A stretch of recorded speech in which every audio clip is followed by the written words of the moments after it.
Lesson 36, ratio and sample space.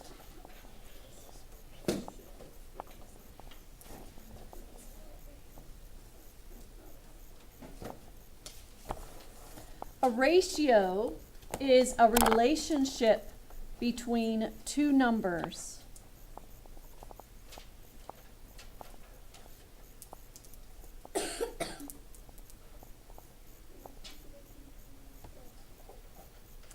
There are several ways to show or write a ratio.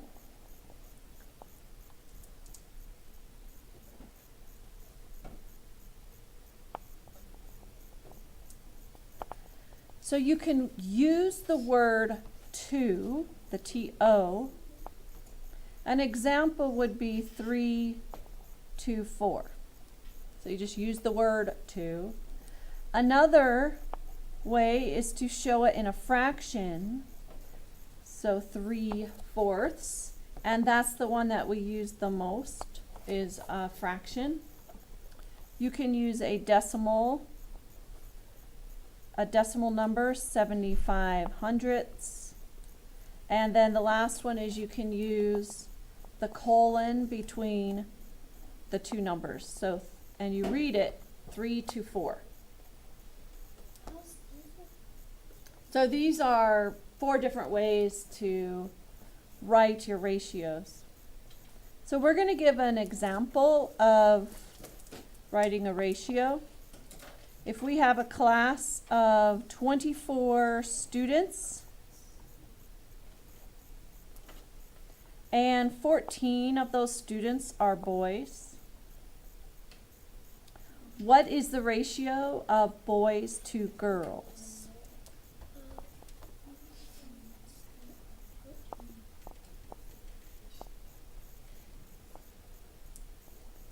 So we look at the way it's written, boys to girls. So we're going to have a fraction with the number of boys in the numerator, the number of girls in the denominator. And we put boys in the numerator because it was written first in our statement of the ratio. Yes, Haley. Well, you can do really any of this, it's just the boys is first and the girls is two. That's right. The boys is first in our statement, so we have to put it first in our ratio. There's 14 boys, and then we have to figure out how many girls there are. We know there's 24 total students, so if we take away how many boys there will be 10 girls. When we're doing a ratio, we don't have any labels, but we do reduce. So this would be 7 to 5, and we leave it as a fraction. And then in the same class, what is the ratio of girls to boys?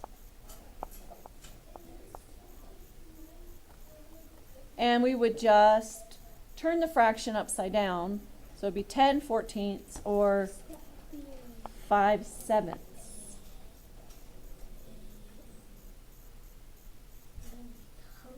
Reciprocal. Yeah. Yes, this would be a reciprocal. Okay, the probability is a branch of statistics, and we can write fractions for probability. We do the number of favorable outcomes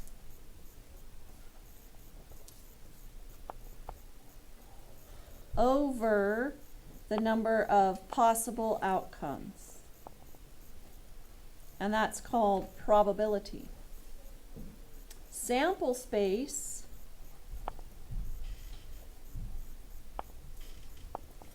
is all the possible outcomes of an event.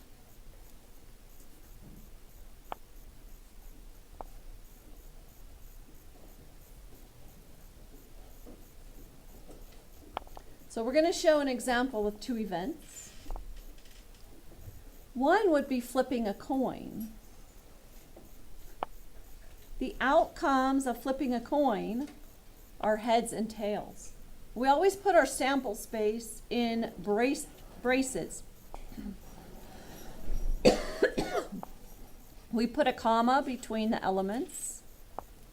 and we end our brace. So the sample space for flipping a coin is heads and tails. For rolling a number cube, we're just rolling one dice. We can get a 1, 2, 3, 4, 5, or 6. And we put that in braces. And these would be examples of sample spaces.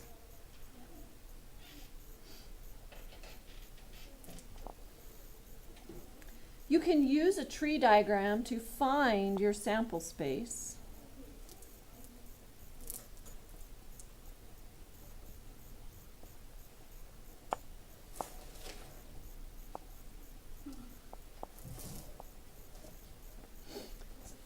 So we're going to find the sample space of flipping a coin twice using a tree diagram.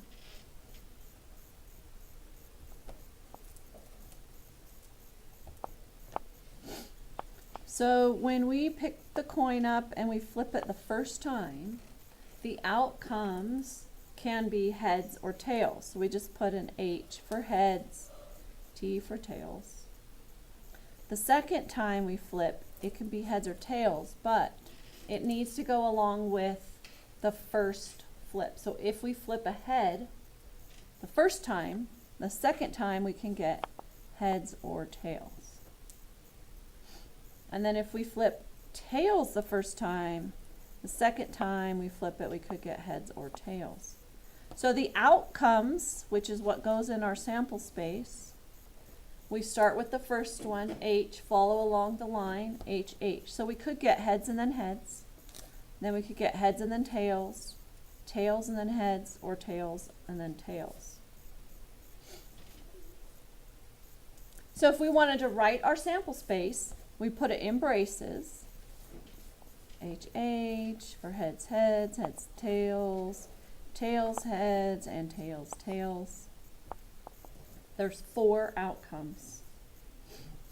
You can look at how many outcomes there are to flipping a coin. There's 2 outcomes to flip the coin. And then the second time you flip it, there's 2 outcomes. We could do 2 times 2 and see that there's going to be 4 total outcomes. That's called the fundamental counting principle.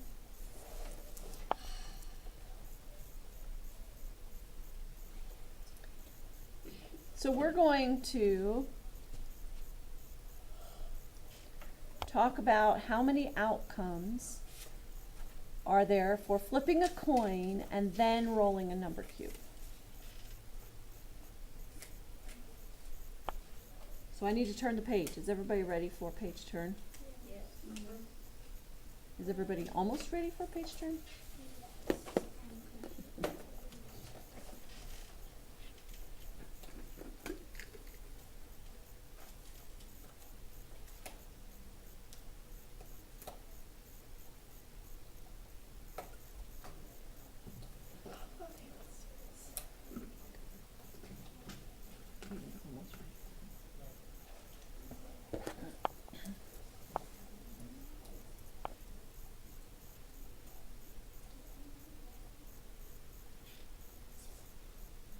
Katie, you want to skip down a little bit and then I'll come back to this page for you? Okay.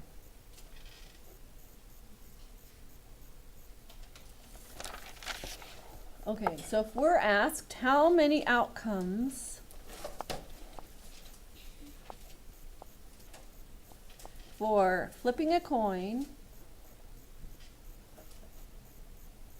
and rolling a number cube,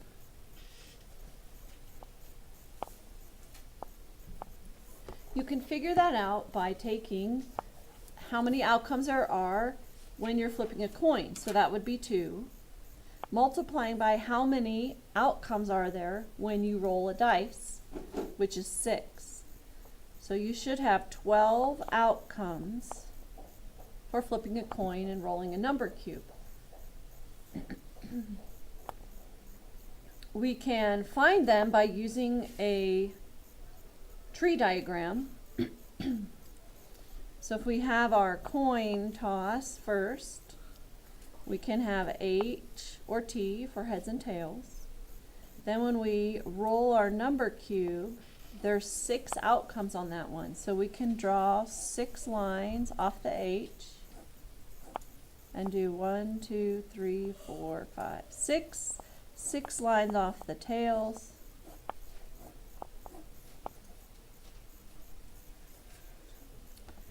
And the outcomes, when you do a tree diagram, you want to have the outcomes listed on your tree diagram. So this is heads 1, heads 2, heads 3, heads 4, heads 5, heads 6, tails 1, 2, 3, tails 4, tails 5, tails 6. So those are all of our outcomes, and there's where you get the 2 times 6 or 12 outcomes. And if we wanted to list them as a sample space, we would do H1, comma, H2, comma, and so on and so forth. List them all out.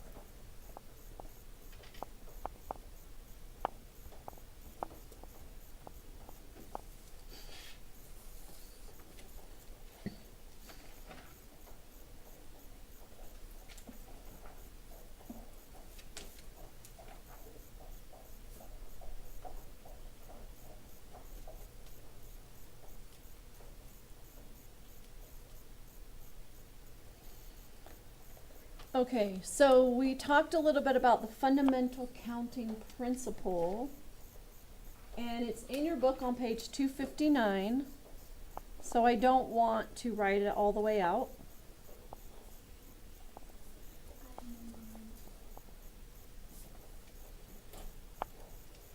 Is it LE? Yes, it's LE. So we're just going to put page 259.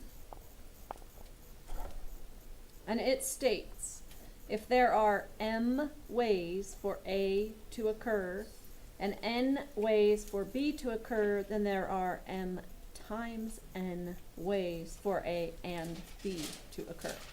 So this is just saying that you can multiply the number of ways the first experiment is times the number of ways the second experiment is.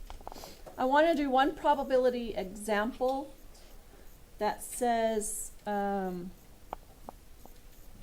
write on the side of your paper. So what is the probability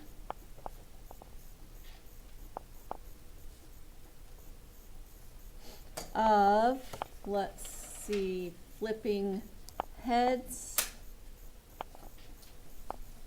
and a prime number and rolling a prime number? So we're using the same experiment, we're flipping a coin and rolling a cube. So we look at our sample space and we find how many of these are heads and a prime number. So 1 is not prime, but 2 is, 3 and 5. So we would put 1, 2, 3, that's the number of favorable events, over the total number of events, which is 12. And then you would reduce that to be 1/4.